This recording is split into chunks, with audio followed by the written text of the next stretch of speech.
Hello SSC পরীক্ষার্থী শিক্ষার্থী ভাই ও বোনেরা, আশা করি সবাই ভালো আছেন, সুস্থ আছেন। তো আপনাদের দেখাবো যে এসএসসি রেজাল্ট কীভাবে দেখে। তো আমরা গুগলে আসব, গুগলে আসার পর এখানে সার্চ করব।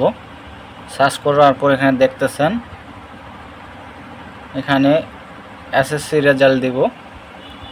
এসএসসি রেজাল্ট দেওয়ার পর এখানে আপনাদেরকে একটা ওয়েবসাইট আছে, ওই ওয়েবসাইটে চলে আসতে হবে। এই যে দেখতে পাচ্ছেন এডুকেশন বোর্ড বাংলাদেশ। তো ওয়েবসাইটে ওকে করব। ওকে করার পর এরকম একটা পেজ আসবে। এই পেজটা দেখতে পাচ্ছেন।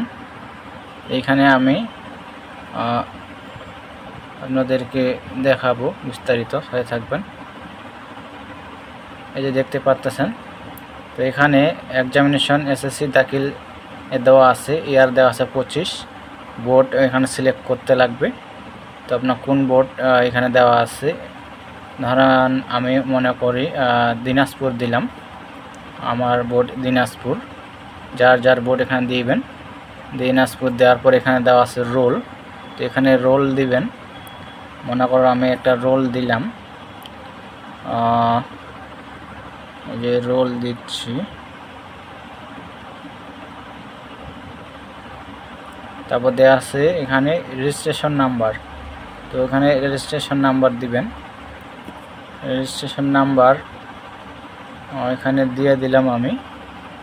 তারপর এখানে দেওয়া আছে, এটা দিতে লাগবে যোগ করে 6 যোগ 4, 6 4 10, আমি এখানে 10 দিয়ে দিলাম।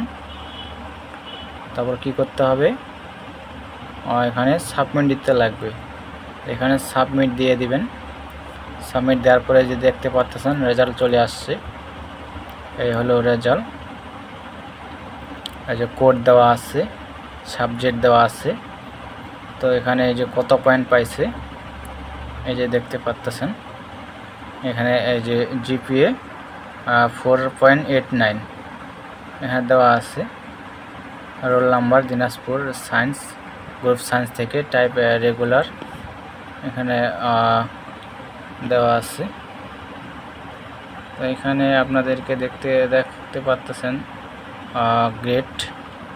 এখানে বাংলা কত পাইছে, A+, English A, mathematics A+, দেখতে পাচ্ছেন গ্রেডগুলো। তো রেজাল্ট ভালো পেয়েছে।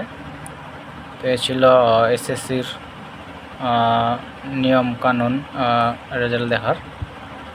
তো সব ভালো থাকবেন, সুস্থ থাকবেন। তো এই ছিল বিষয়। এই ওয়েবসাইটে আপনারা গিয়ে দেখতে পারবেন এসএসসির রেজাল্ট, এডুকেশন বোর্ড বাংলাদেশ। তো এই ছিল বিষয়। সব ভালো থাকবেন, সুস্থ থাকবেন। ধন্যবাদ সকলকে।